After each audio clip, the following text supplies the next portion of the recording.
Em 485 a.C., quando conquistada pelos babilônios, Israel era uma terra árida, onde os poucos camponeses que a habitavam davam duro para sobreviver. Esta era a terra que Deus havia prometido para Abraão, Isaque e Jacó, e aos seus descendentes para sempre. Toda a terra que você está vendo, darei a você, Abraão, e a sua descendência para sempre.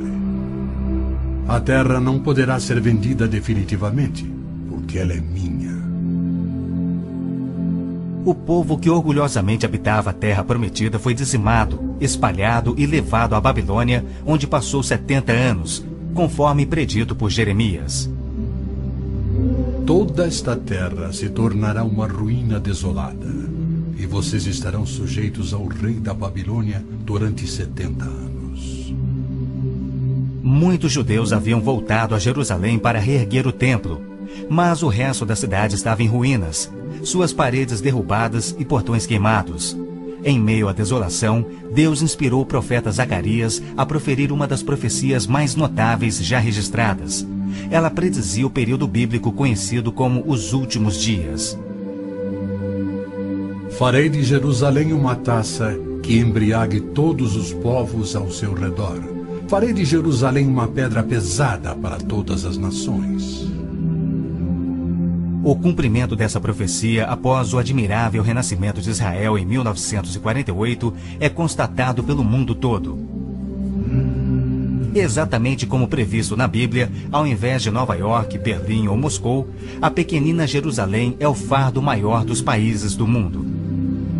O peso que ela tem é tal que o Conselho de Segurança das Nações Unidas dedicou quase 1/3 das suas deliberações a Israel, que representa apenas 1/1000 da população mundial.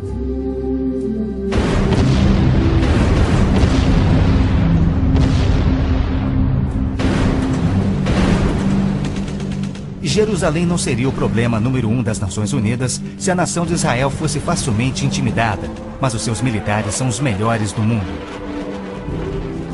Naquele dia farei que os líderes de Judá sejam semelhantes a um braseiro. Eles consumirão todos os povos ao redor. O Senhor protegerá os que vivem em Jerusalém.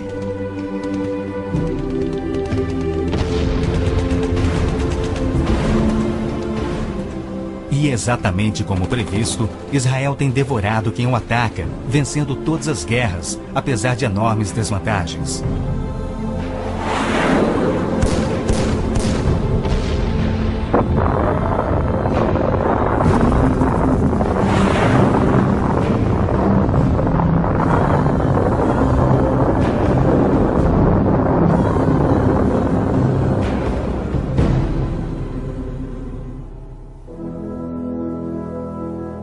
O anjo Gabriel revelou a Daniel que Jerusalém seria reconstruída e que após 483 anos viria o Messias. E que seu próprio povo, o povo de Israel, o rejeitaria e o crucificaria. Que a cidade e o templo ficariam outra vez em ruínas. E foi assim que aconteceu. Depois o ungido será morto e já não haverá lugar para ele. A cidade e o lugar santo, o templo, serão destruídos pelo povo do governante que virá. Jesus entrou em Jerusalém no dia exato da profecia. Foi aclamado como Messias e depois rejeitado. Jesus mesmo profetizou: Eu lhes garanto que não ficará aqui pedra sobre pedra. Serão todas derrubadas. E serão levados como prisioneiros para todas as nações. No ano 70 DC, exatamente como Cristo previu, os exércitos romanos, sob Tito, saquearam Jerusalém, derrubaram o templo de Herodes e não deixaram pedra sobre pedra. Mais de 1 milhão de judeus foram mortos e o remanescente espalhado pelas nações. Vocês serão desarraigados da terra em que estão entrando para dela tomar posse. Então o Senhor os espalhará pelas nações, de um lado ao outro da terra. Os profetas de Israel também previram o antissemitismo, que perseguiria os judeus por toda parte. Vocês serão motivo de horror e objeto de zombaria e de riso para todas as nações. Espalhados entre as nações, Os judeus têm sido odiados, perseguidos e mortos como nenhum outro povo, enquanto a estéril terra de Israel permaneceu de luto. Após sua visita em 1867, o escritor Mark Twain escreveu: Belém, a terra em que os anjos cantaram não é habitada por criatura alguma. A Palestina se recobre de pano de saco e cinzas, desolada e sem beleza. Em outra de suas profecias admiráveis, Jesus declarou: Jerusalém será pisada pelos gentios, até que os tempos deles se cumpram. Jerusalém foi disputada por todos os grandes povos da história. Babilônios a dominaram, depois os medo-persas. Alexandre o Grande tomou a Palestina para os gregos em cerca de 300 a.C. Depois foram os egípcios, seguidos pelos assírios e então os romanos. Invasores islâmicos se apoderaram dela, mas foram depostos nas cruzadas. Mais tarde, os mamelucos islâmicos do Egito a tomaram. Depois, os turcos otomanos reinaram por 4 séculos. E ao longo destes séculos, os judeus ali viveram e sofreram. O pleno cumprimento das profecias bíblicas sobre Israel, Jerusalém e os judeus é a prova incontestável da existência de Deus e da veracidade bíblica. Muitos pensam que as cruzadas católicas libertaram a Terra Santa para os judeus, quando, na verdade, massacraram os judeus e tomaram a terra para a Igreja Católica. O Papa Urbano II, que organizou a primeira cruzada, desafiou seus seguidores a seguirem a estrada para o Santo Sepulcro, tomando a terra daquela raça malvada e sujeitando-a ao seu domínio. Hordas de voluntários, ostentando a bandeira da cruz, massacraram os judeus, a linhagem terrena de Cristo. Isso por todo o trajeto a Jerusalém. O líder da cruzada, Godofredo de Bouillon, jurou que se vingaria pelo sangue de Cristo, matando até o último dos judeus. Ao tomarem a cidade de Davi, seus homens perseguiram os judeus até a sinagoga e atearam fogo nela. Os papas subsequentes trataram os judeus como leprosos sem qualquer direito. Entre estes, Pio VII, Leão XII, Pio VIII e Gregório XVI. O abuso de Hitler contra os judeus alemães antes da Segunda Guerra descortinou um antissemitismo fervilhante que se estendeu por todo o mundo. Ao navio transatlântico St. Louis, abarrotado com 1.100 refugiados judeus, foi negado acesso a todos os portos nas Américas do Sul, Central e do Norte. 700 destes tinham vistos de imigração para os Estados Unidos, porém o presidente Roosevelt os enviou de volta para morrerem nos fornos de Hitler. Até mesmo a Suíça rejeitou os judeus, devolvendo-os aos seus assassinos, e serviu como banqueira de Hitler, guardando para os nazistas bilhões de dólares em ouro e dinheiro roubado das vítimas judias. No final da Segunda Guerra, a promessa de Deus de retornar o seu povo à Terra Prometida parecia mais absurdamente ilógica do que nunca. 6 milhões de judeus perderam a vida no Holocausto de Hitler, um fato que muitos continuam a negar.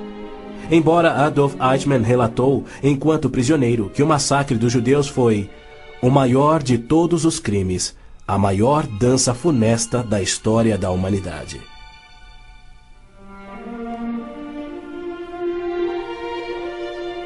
E o mais incrível é que, após a guerra, centenas dos esqueléticos sobreviventes, libertados dos campos de extermínio, foram mortos em toda a Europa. Porém, Deus não esquecera das suas promessas. De 1945 a 1948, apesar de um cruel bloqueio naval inglês, 10 navios antigos contrabandearam 70 mil sobreviventes do Holocausto para dentro da Terra Prometida. Nas palavras de um dos sobreviventes, os velhos navios e a frota britânica eram ameaças menores que a vida na Europa. Pela primeira vez em anos tínhamos um propósito: a criação de um Estado judeu. Milhões de judeus têm voltado a Israel oriundos de mais de 100 países. A existência de Israel hoje, na Terra Prometida, é incontestavelmente uma obra de Deus. Vejam, eu os trarei da terra do norte e os reunirei dos confins da terra. Aquele que dispersou Israel o reunirá. Em novembro de 1947, as Nações Unidas adotaram a sua Resolução 181. Ela dividia a Palestina, dando 18% aos judeus e 82% aos árabes. E tornou Jerusalém uma cidade internacional que, conforme o Vaticano também insistiu, nunca poderia ter domínio judeu. O mundo árabe rejeitou esta resolução e exigiu toda a Palestina. Até hoje, nenhum mapa árabe admite a existência de Israel.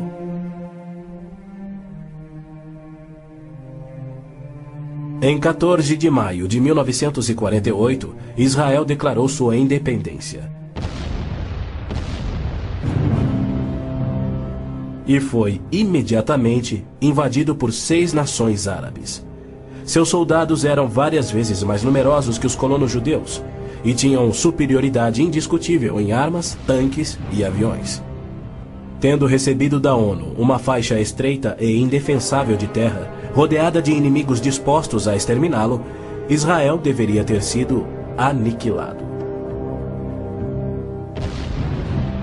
Porém, para a surpresa do mundo inteiro, que torcia para os seus inimigos, os colonos israelenses derrotaram os que buscavam destruí-los, exatamente como Deus prometera. E assim tem acontecido em guerra após guerra, à medida que seus inimigos têm tentado aniquilar Israel. Sim, é isto mesmo. A aniquilação é o seu propósito declarado. Os muçulmanos têm como dever religioso a exterminação dos judeus. Eles sonham com sua destruição e promovem festividades para honrar os assassinos dos inocentes cidadãos de Israel. O fundamentalismo islâmico começa a varrer o nosso mundo. O próprio Maomé declarou: A última hora não virá antes que os muçulmanos lutem contra os judeus e os muçulmanos os matem.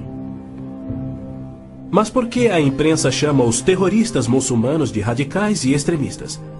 Na verdade, eles apenas estão sendo fiéis ao islamismo. O Corão ordena: Não tomeis por confidentes amigos os judeus nem os cristãos. Matai os idólatras, os não muçulmanos, onde quer que os acheis. Capturai-os, acossai-os e espreitai-os. Líderes muçulmanos, religiosos e políticos ameaçam os judeus como fazia Hitler na TV, pelo rádio e alto-falantes nas ruas e nas mesquitas. Quando Gaddafi brada: a batalha de Israel será tal que Israel deixará de existir, ele fala por todos. O extermínio de Israel é transmitido aos muçulmanos desde o aleitamento. Um ministro da educação da Síria escreveu: O ódio com que doutrinamos as mentes dos nossos filhos desde o parto é sagrado. Um livro-texto de adolescentes egípcios declara: Israel não viverá se os árabes forem firmes no seu ódio. E um livro de pré-adolescentes diz: Os árabes não desistem de trabalhar em prol do extermínio de Israel. É uma loucura Israel tentar firmar acordos de paz com inimigos como estes, mas a pressão mundial o obriga a isto. Na Guerra de Yom Kippur de 1973, milhares de tanques atravessaram simultaneamente o Sinai, oriundos do Egito, e descendo o Golã a partir da Síria num ataque surpresa cuidadosamente orquestrado. As forças militares de Israel estavam todas de licença, celebrando a mais sagrada de suas festas religiosas, levando, portanto, 3 dias para que se mobilizassem. 300 mil israelenses enfrentaram 1,2 milhões de árabes. Escapando por um fio da derrota, Israel sofreu pesadas baixas. Mas, em cumprimento incontestável da admirável profecia de Zacarias, de que as tropas judias seriam como fogo que consumiria as nações vizinhas, Israel expulsou os seus inimigos. Em retaliação por ter se defendido, 61 nações romperam relações diplomáticas com Israel, enquanto nenhuma nação repreendeu os árabes por seu ataque surpresa. Este tenso e custoso estado de alerta de Israel tem sido manipulado de modo a acusá-lo de perpetrador de violência infundada contra vizinhos amantes da paz. O antissemitismo é uma força motriz da mídia mundial, que é muito influenciada pelo dinheiro do petróleo. Não se veicula nenhuma crítica aos árabes e suas repetidas ameaças de extinção de Israel. Quando Israel deportou 400 terroristas do Hamas e do Jihad Islâmico por terem matado e mutilado centenas de seus civis, foi criticado pela mídia internacional e censurado pelas Nações Unidas. Mas quando o Kuwait deportou 300 mil palestinos, em sua maioria civis inocentes, a mídia fez pouco caso e as Nações Unidas ignoraram o fato. As Nações Unidas são flagrantemente pró-árabes e contra Israel. As chamadas Forças de Paz das Nações Unidas no Líbano abrigaram terroristas da OLP, ofereceram suas instalações para treinar terroristas, forneceram equipamento militar e auxiliaram as equipes de terroristas a caminho de atacarem Israel. Quando Israel se viu pressionado a ponto de invadir o sul do Líbano para expulsar a OLP, descobriu na área das Nações Unidas estoques suficientes de armamentos para sustentarem uma invasão de 1 milhão de homens. E a maioria, incrivelmente, era avançada demais para ser operada pela OLP e era obviamente destinada a uma invasão soviética. A ONU já condenou Israel mais de 370 vezes por ter se defendido, porém nunca condenou os terroristas ou os seus agressores. 2 anos após a Olimpíada de Munique, em que a OLP assassinou 11 atletas israelenses, Arafat, o seu líder, foi convidado para falar na Assembleia Geral da ONU. E foi recebido como herói, embora clamasse pela extinção de Israel. O então secretário-geral da ONU, Boutros Ghali, declarou: Os judeus devem abrir mão de sua condição de nação e do Estado de Israel para serem assimilados como uma comunidade do mundo árabe. O Domo da Rocha, no cume do Monte Moriá, está situado no coração de Jerusalém. Esta edificação de 141 mil metros quadrados inspira paixões tão explosivas que pode ser o estopim da Terceira Guerra Mundial a qualquer instante.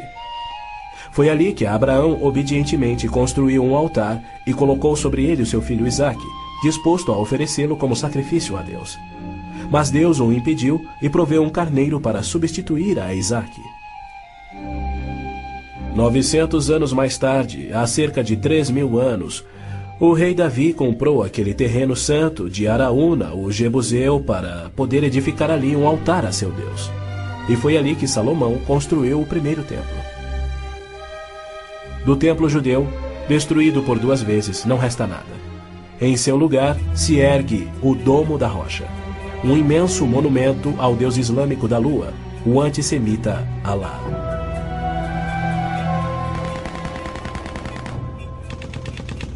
Em 1967, quando Israel capturou o leste de Jerusalém e junto com ele o Monte do Templo, isto parecia contradizer a profecia de Cristo de que Jerusalém seria pisoteada pelos gentios até a sua vinda. Mas, incrivelmente, Israel imediatamente devolveu o Monte do Templo aos cuidados do rei Hussein da Jordânia. Este, por sua vez, o confiou a Yasser Arafat e a sua OLP em 1994. Assim, o coração de Jerusalém está nas mãos de gentios e as nações dos gentios de todo o mundo exigem o controle. Uma das principais tensões no Oriente Médio, hoje em dia, é a questão do chamado povo palestino.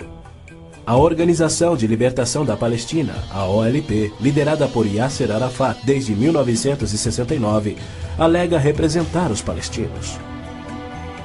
A OLP declara: Nosso conflito com o inimigo sionista não surge em função da demarcação de suas fronteiras, mas sim da própria existência de Israel. A OLP, como todos devem saber, é uma organização islâmica de terrorismo. Ela treinou as gangues de assassinos de Idi Amin, que mataram 300 mil cristãos negros em Uganda. Na verdade, a maioria das organizações terroristas em todo o mundo foram treinadas pela OLP. Arafat cometeu seu primeiro assassinato aos 20 anos.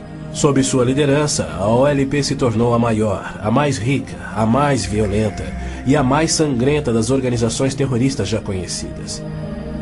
Em 1970, a OLP tinha 55 bases na Jordânia, e seu terrorismo contínuo contra os civis jordanianos era tão maligno que o rei Hussein a atacou com suas tropas de beduínos, e após semanas de sangrentas batalhas, expulsou a OLP para o Líbano. Ali, a OLP aniquilou as cidades cristãs de Damour, Beit Malá, Tal Abbas e outras. A mídia fez vistas grossas ao seu reinado de terror no Líbano. A imprensa internacional foi ameaçada e se manteve em silêncio. Os que ousaram divulgar a verdade tiveram mortes brutais. Larry Buckman e Sean Turan, da TV ABC, Mark Trion, da rádio belga Livre, Robert Pfeffer, da revista Der Spiegel, e outros. Cerca de 300 mil civis libaneses foram mortos e mais de 100 mil das jovens sobreviventes foram engravidadas por estupros da OLP antes que Israel a expulsasse.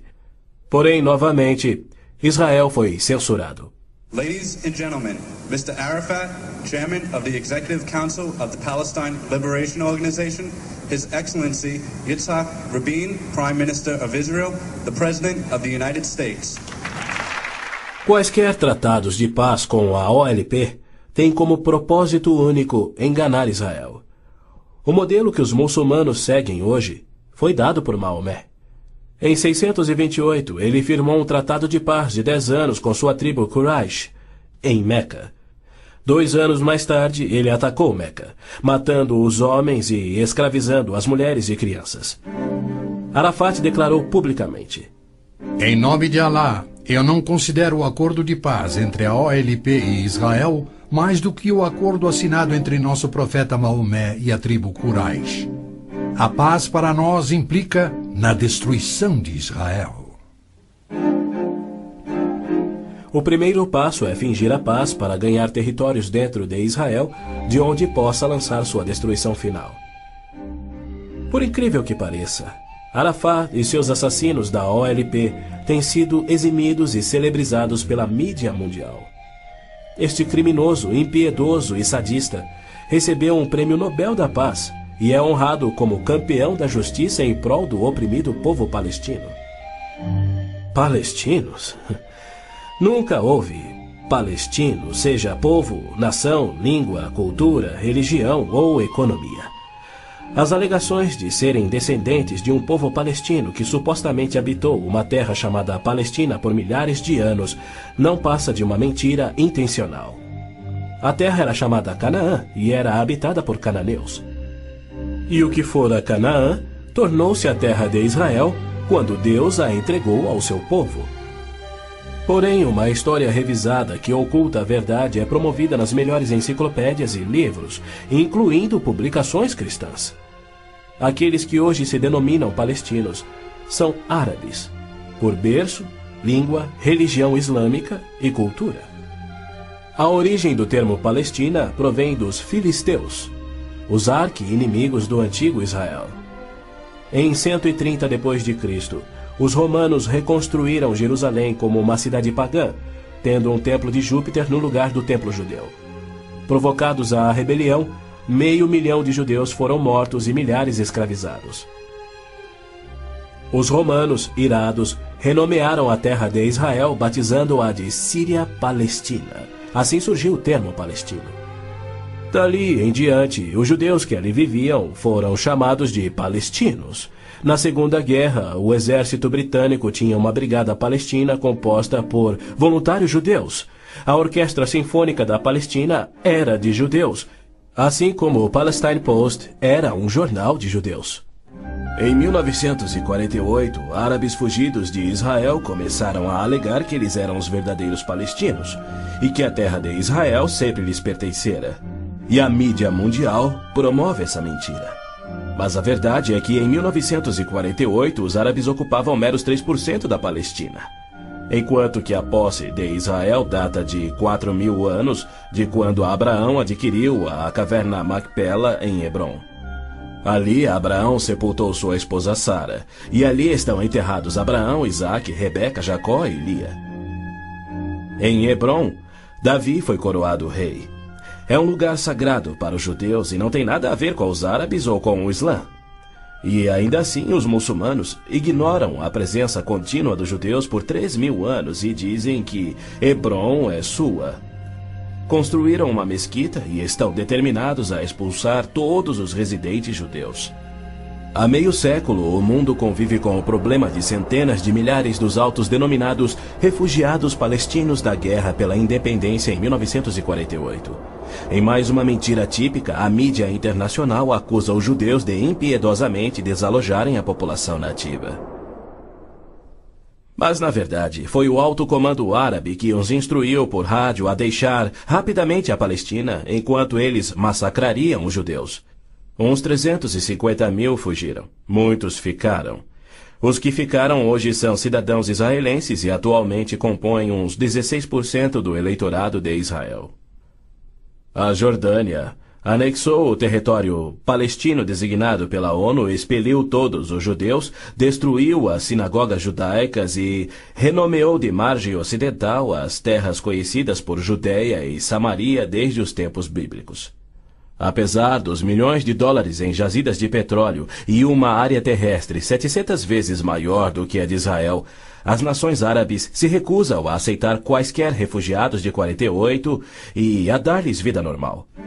Somando milhões devido à sua alta taxa de natalidade, hoje eles são restritos a vergonhosos acampamentos de refugiados em Gaza, Jordânia, Líbano, Síria e na margem ocidental. Estes infelizes são mantidos assim para que seu infortúnio seja exibido como propaganda. Por outro lado, o recém-formado Estado de Israel, cuja população somava 600.000, absorveu rapidamente 820.000 refugiados judeus que fugiam das terras árabes, onde por 13 séculos, desde o advento do islamismo, eram sujeitados a surras e cusparadas nas ruas e mercados. Centenas foram brutalizados ou mortos pelos muçulmanos em surtos imprevisíveis de violência e tiveram suas posses confiscadas. O renascer de Israel propiciou um refúgio acolhedor para o qual fugiram. Israel já assimilou milhões de imigrantes. Mais de 1 milhão de refugiados ficaram sob o domínio de Israel nos acampamentos em 1967, na Guerra dos 6 Dias. Israel lhes oferece terras estatais, eletricidade, água, esgoto, pavimentação e escolas, e já construiu 9 complexos residenciais para abrigar 10.000 famílias. As nações árabes, incrivelmente, se opõem ao auxílio que Israel oferece aos seus refugiados. Ainda mais incrível é que as Nações Unidas adotam anualmente as seguintes surpreendentes resoluções. A Assembleia Geral exige que Israel desista da reintegração dos palestinos na faixa de Gaza. A Assembleia Geral conclama novamente a Israel para que se retraia de quaisquer ações destinadas à reintegração dos refugiados palestinos. Se formos analisar a história, Jerusalém sempre foi a capital de Israel e seus reis. Hoje em dia cedia ao seu parlamento. Porém, embaixadas estrangeiras se situam em outros pontos. Segundo o ministro das Relações Exteriores do Vaticano, em visita a Israel em 98, a presença de Israel no lado oriental de Jerusalém constituía uma ocupação ilegal. Em março de 1999, Israel foi advertido que a União Europeia não reconhecia a sua soberania sobre Jerusalém. Numa bula papal do Jubileu de 2000, o Papa João Paulo II rejeitou novamente a soberania israelense sobre Jerusalém. Em fevereiro de 2000, o Vaticano assinou um acordo com a OLP no qual se pedia garantias internacionais de que Jerusalém fosse mantida sob controle internacional. Os maiores inimigos de Israel são o Islã e o catolicismo romano. João Paulo II tem calorosamente recebido o fascínora Yasser Arafat, diversas vezes, até mesmo quando estava no auge de sua carreira como um dos assassinos e criminosos mais notórios do mundo. É claro que João Paulo II tem piamente condenado o antissemitismo, como lhe cabe fazer. Porém, ele se limita a se desculpar por atos cometidos por filhos e filhas da Igreja. E ele nunca, jamais, admitiu que os judeus e evangélicos martirizados na Inquisição o foram por política oficial da Igreja e seus papas. Roma insiste até em nossos dias que os católicos e não os judeus são o povo escolhido por Deus. Por exemplo, em 1928, um decreto do Vaticano se referia aos judeus como povo anteriormente escolhido por Deus. Em 1965, o Segundo Concílio do Vaticano declarou: a Igreja constitui o novo povo de Deus. A Roma Católica se denomina a Cidade Santa, a Cidade de Deus, a Cidade Eterna, títulos que Deus deu a Jerusalém. O interessante é que, ao invés de repreender Arafat por sua paixão por aniquilar Israel e suas crenças islâmicas anticristãs, o Papa aceitou seu convite para estar com ele em Jerusalém, celebrando a quem chamou de o nosso Jesus Cristo, entre aspas. Nosso Jesus Cristo? Segundo Arafat, Jesus foi um palestino que lutava contra Israel por sua liberdade, e o Papa apenas sorriu e o abençoou.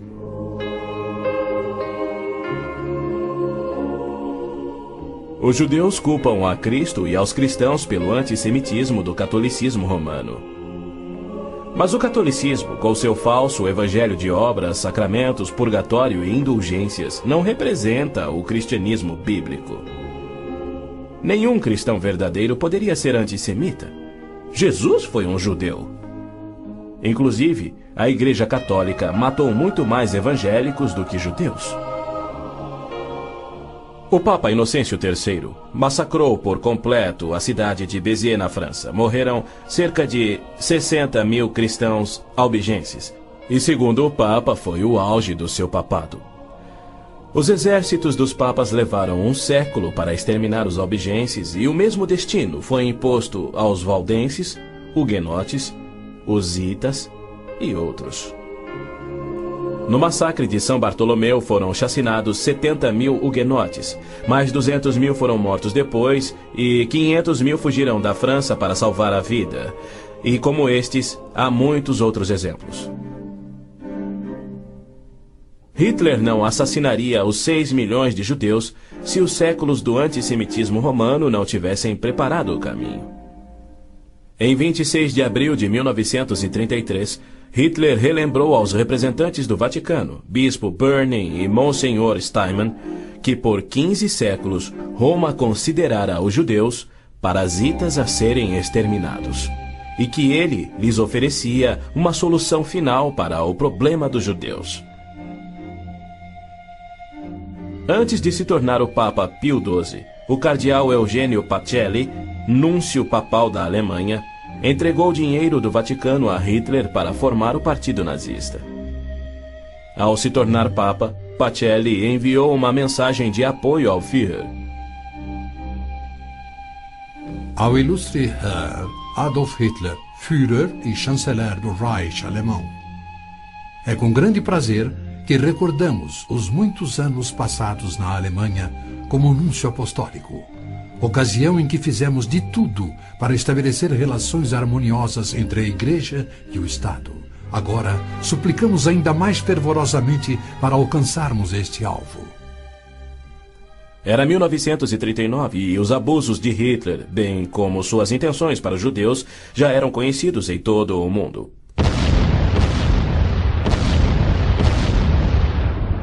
Foi em janeiro daquele ano que Hitler declarou que a guerra resultaria na, abre aspas, exterminação da raça judaica, fecha aspas. Die Völker noch einmal in einen Weltkrieg zu stürzen, dann wird das Ergebnis nicht der Sieg des Judentums sein, sondern die Vernichtung der jüdischen Rasse in Europa. Após 4 anos, em 22 de junho de 1943, enquanto pairava a fumaça de judeus incinerados nos céus da Europa, O Papa Pio XII, em contraposição à promessa de Deus, escreveu ao presidente Roosevelt tentando dissuadi-lo de tornar a Palestina em terra judia. Não existe precedente histórico para justificar o regresso de um povo a uma terra deixada 19 séculos antes. Se os hebreus desejam um lar, não seria muito difícil encontrar um território que lhes sirva melhor que a Palestina. Com o aumento da população judaica naquela região, graves novos problemas surgiriam. Sem precedente histórico, Deus o havia prometido. Pio XII nunca condenou o Holocausto em público. Tampouco buscou dissuadir Hitler do seu intento de aniquilar os judeus. Porém, ele se manifestou, de forma bem enfática, contra o regresso dos judeus à terra de Israel, que Deus lhes dera como herança eterna. Do mesmo modo, Pio X declarou em 1904: Não podemos reconhecer os judeus como povo. Em 1919, o cardeal Pietro Gasparri, secretário de Estado do Vaticano, escreveu: O perigo que mais nos amedronta é o da criação de um Estado judaico na Palestina. E quanto ao Islã, esta religião de violência tem sempre forçado conversões pela espada. Após a morte de Maomé, a maioria dos árabes abandonou o Islã, dando origem às famosas Guerras da Apostasia. Abu Bakr, o primeiro califa a suceder Maomé, matou dezenas de milhares de ex-muçulmanos buscando reimplantar o Islã. Até o início do século VIII, os ferozes guerreiros do Islã haviam tomado a maioria do Oriente Médio, muito da África e haviam quase conquistado a Europa. A violenta natureza do Islã é vista ainda hoje em multidões bradando "Alá é grande" e infligindo terror e morte sobre os não-muçulmanos. O Islã está por trás da maior parte do terrorismo no mundo. Hoje em dia, multidões muçulmanas periodicamente massacram milhares de cristãos, queimando e saqueando as suas terras.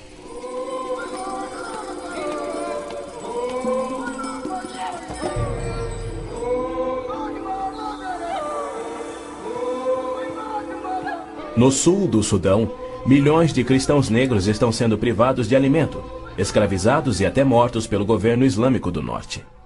É verdade que os judeus foram mortos durante as cruzadas, mas isso foi contra o ensinamento de Cristo e seu divino exemplo.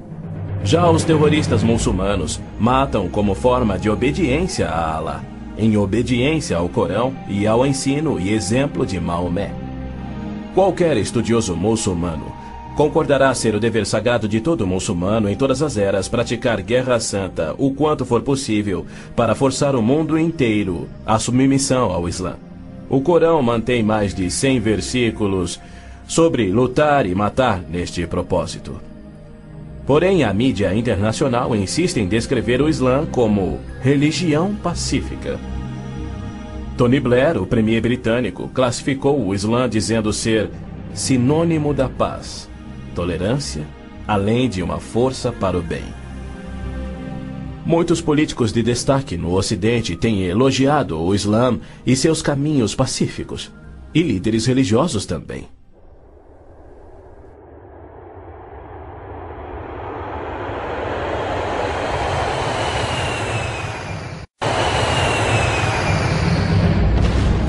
Os inusitados atos de guerra praticados por terroristas contra os Estados Unidos em setembro de 2001 resultaram em declarações de políticos que diziam ser necessário distinguir entre terrorismo causado por grupos extremistas, fanáticos, e a religião islâmica em si, que é pacífica. O escritor Tom Clancy disse que o Islã, como religião, não promove a violência. Uma declaração incrível frente aos ensinos contidos no Corão, os de Maomé, e a violência contínua que historicamente caracteriza o avanço do Islã. Esta é a visão romântica do Islã que encoraja o terrorismo. Para esses criminosos, Arafat é a prova viva das recompensas conferidas aos que aspiram ao terrorismo. Ele é o mais vil e bem-sucedido terrorista da história. A OLP detinha o recorde do maior sequestro aéreo, 4 aeronaves numa única operação, apenas igualado em 2001. o maior número de reféns, 300 pessoas na mesma operação e outros recordes que se mantêm até hoje. O número de pessoas baleadas num aeroporto, o maior resgate pago, $5 milhões pagos pela Lufthansa. A maior diversidade de alvos, 40 aeronaves de passageiros civis, 5 navios de passageiros, 30 embaixadas ou missões diplomáticas, além de incontáveis fábricas, depósitos de combustível, etc, etc, etc. Ao invés de ser julgado como réu em corte internacional, assim como os nazistas e líderes sérvios, os sangrentos atos de Arafat atraíram a ONU, a União Europeia e incontáveis líderes políticos e religiosos para o seu lado contra Israel e lhe outorgaram o Prêmio Nobel da Paz. O que confere a pilotos habilidosos a coragem e o ímpeto de se apoderarem de jatos comerciais e arremetê-los contra edifícios civis ou militares. Ou outros que se suicidam explodindo ônibus em Tel Aviv. Somente uma coisa: a garantia islâmica do paraíso para os que morrem na jihad. Aos mártires, o Islã promete um palácio de marfim contendo 70 mansões, cada mansão contendo 70 casas e em cada casa uma cama com 70 lençóis. E em cada lençol uma linda virgem que recupera sua virgindade a cada vez que o mártir a possui. Lhe é prometido que o seu apetite para o sexo e alimento será igual ao de 100 homens. Os meninos muçulmanos ouvem essa promessa desde a infância. Ela lhes confere a coragem inconsequente que os faz treinar e executar ações terroristas suicidas para infligir morte e destruição sobre os chamados inimigos de Alá. Quando este mundo reconhecerá que o Islã é que é o culpado? E quando os muçulmanos que desprezam o terrorismo perceberão estarem seguindo uma religião terrorista, conforme a história comprova? Os muçulmanos têm continuamente se torturado, se combatido e se matado. Nos 8 anos de guerra entre o Irã e o Iraque, foram usados milhares de toneladas de gás venenoso e as mortes somaram mais do que as da Primeira Guerra Mundial. Nos territórios da OLP tomados de Israel, não há liberdade de consciência, de expressão, de religião ou de imprensa e nem voto democrático. E isto caracteriza todos os países islâmicos. Na Arábia Saudita, no berço do islamismo, não se admitem judeus. Cidadania é privilégio muçulmano. É vedada a construção de templos que não sejam islâmicos e, segundo a lei universal do islamismo, a pena de morte é oficial e é destinada ao muçulmano que se converte a qualquer outra religião. Não se pode carregar uma Bíblia nas ruas da Arábia Saudita ou realizar estudo bíblico em seu próprio lar. Mas o Islã é a religião que mais cresce no Ocidente. Na Inglaterra, congrega-se mais em mesquitas do que em templos cristãos. Da mesma forma, muitas mesquitas nos Estados Unidos têm contato com bases secretas de treinamento terrorista para que a Jihad faça da América um país islâmico. O Islã rejeita o Deus da Bíblia e nega a divindade de Cristo ou que ele morreu por nossos pecados, alegando que um discípulo sósia tomou o lugar de Cristo na cruz e que Cristo foi levado vivo ao céu e que deverá voltar a esta terra para morrer um dia. O cristianismo deve ser subjugado pela força.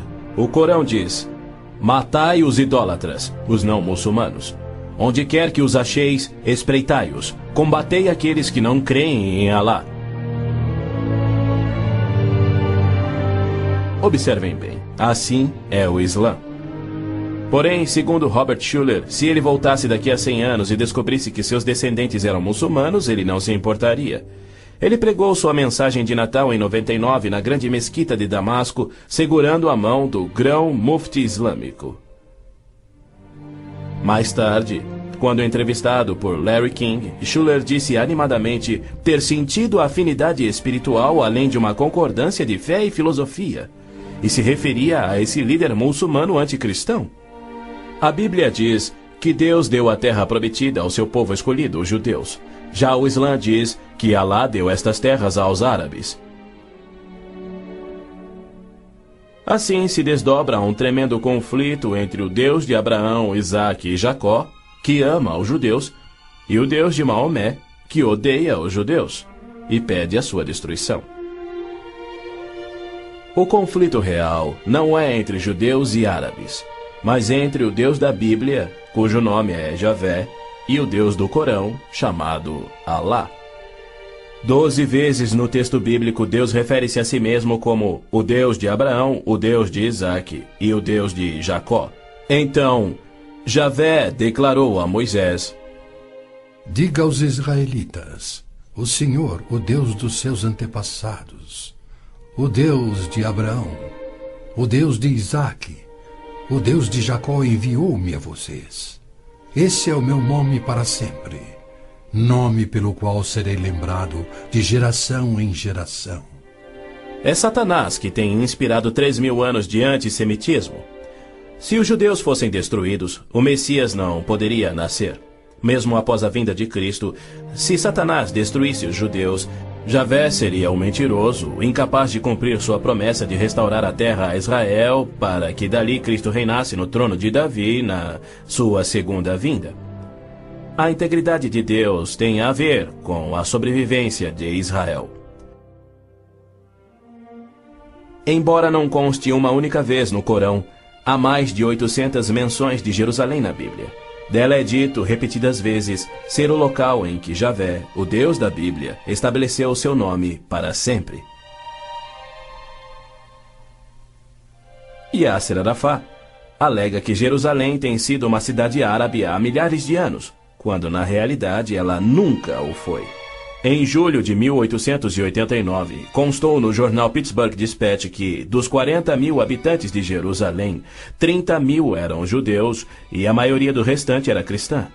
Quando Israel declarou sua independência em 1948, havia 100.000 judeus vivendo na Jerusalém antiga.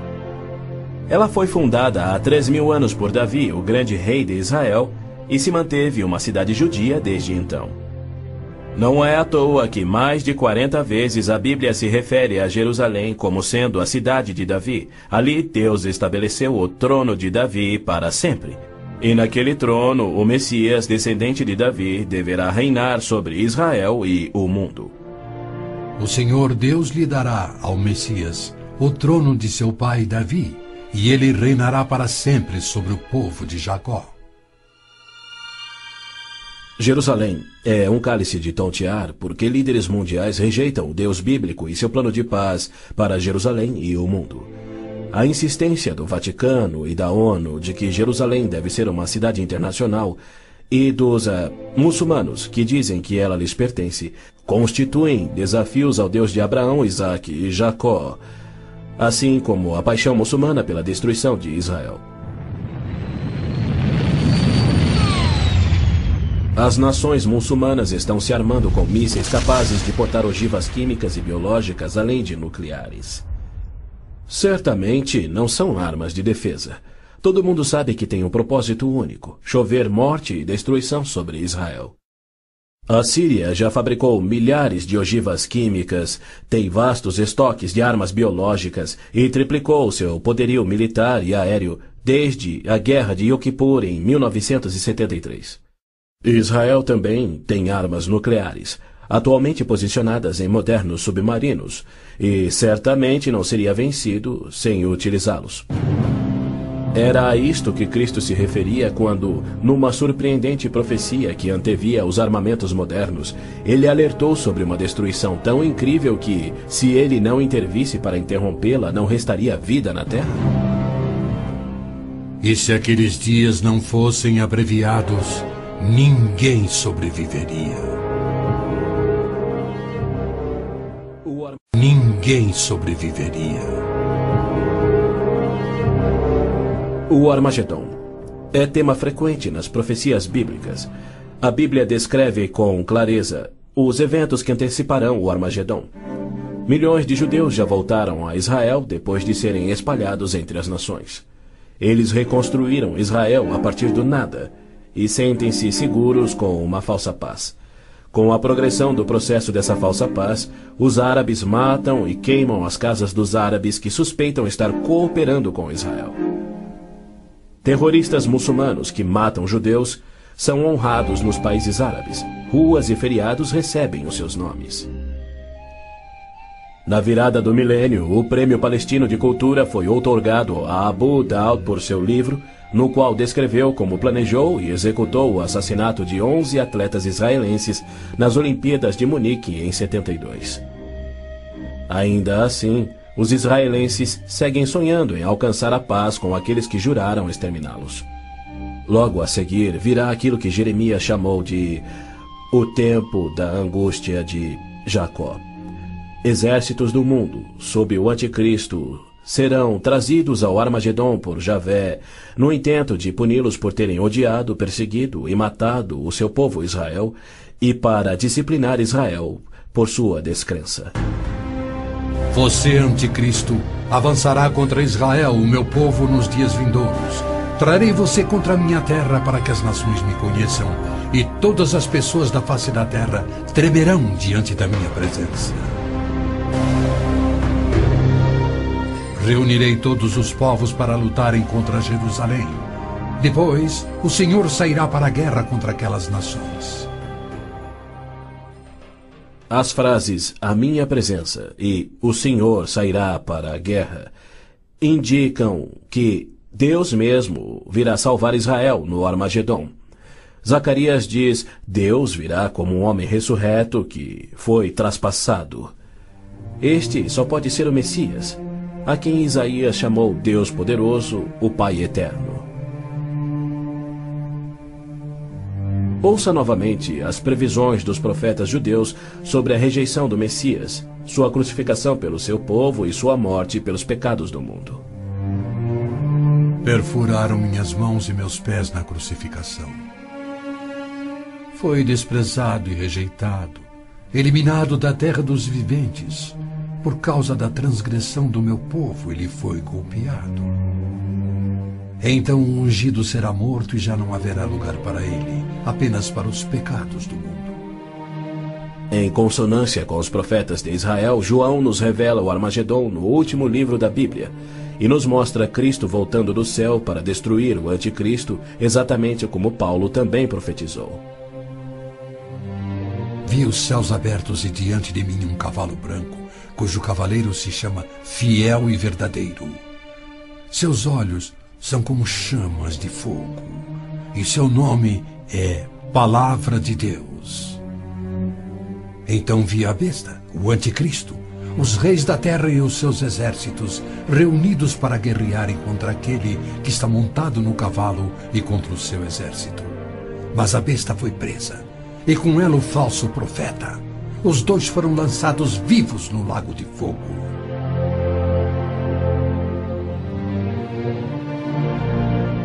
Antes do Armagedon, o anticristo irá confirmar um pacto de 7 anos, garantindo uma falsa paz entre árabes e judeus. Prometerá segurança a Israel, permitirá que Israel reconstrua o templo e reinicie os sacrifícios de animais, após um intervalo de mais de 1900 anos. O anticristo quebrará seu pacto, cessará os sacrifícios, colocará a sua imagem no templo, declarando ser Deus e exigindo ser adorado. Os que se recusarem morrerão. Com muitos ele fará uma aliança que durará uma semana. No meio da semana ele dará fim ao sacrifício e à oferta. Então será revelado o homem do pecado, chegando até a assentar-se no santuário de Deus, proclamando que ele mesmo é Deus. Foi-lhe dado poder para fazer que fossem mortos todos os que se recusassem a adorar a imagem. A que semana Gabriel se referia? Quando isso acontecerá? Ele disse a Daniel que após 70 semanas ou 490 anos, toda a profecia se cumpriria, Israel seria restaurado e jamais voltaria a desonrar a Deus. No final das primeiras 69 semanas de anos, ou seja, 483 anos, o Messias viria e seria morto. O tempo seria contado a partir da data em que o rei da Babilônia concedeu a autorização para a reconstrução de Jerusalém. A partir da promulgação do decreto que manda restaurar e reconstruir Jerusalém, até que o ungido, o líder, venha, haverá 7 semanas e 62 semanas. Neemias diz ter recebido autorização para a reconstrução de Jerusalém no mês de Nissan do 20º ano do rei Artaxerxes, ou seja, em 445 a.C. No domingo, 6 de abril de 32 DC, dia em que se completavam exatos 483 anos, hoje o chamado Domingo de Ramos, Jesus entrou em Jerusalém. Não num cavalo branco, conduzindo uma insurreição contra Roma, como os autoproclamados messias tentaram e os judeus queriam, mas num jumento, humildemente trazendo a salvação dos pecados, conforme Zacarias havia predito. Alegre-se muito, cidade de Sião. Exulte, Jerusalém. Eis que o seu rei vem a você, justo e vitorioso, humilde e montado num jumento, um jumentinho, cria de jumenta. Foi no dia 10 de Nissan, que era o dia em que os cordeiros pascais eram tirados do rebanho, que Jesus entrou em Jerusalém e apresentou ele mesmo ao seu povo. 4 dias mais tarde, quando Israel sacrificava os cordeiros, ele, o Cordeiro de Deus, cravado numa cruz, se entregou pelos pecados do mundo, cumprindo a profecia de Moisés. No 14º dia do mês, quando toda a comunidade de Israel irá sacrificar o cordeiro ao pôr do sol. É fato histórico indiscutível que Jesus entrou em Jerusalém num jumento no dia profetizado, foi aclamado como Messias, foi rejeitado por Israel e crucificado conforme os profetas haviam predito. Como resultado, foram postergados os planos que Deus tinha para Israel na 70ª semana de Daniel. Hoje vivemos na época que Cristo chamou de Tempos dos Gentios, pois Jerusalém é uma cidade internacional dominada por não-judeus.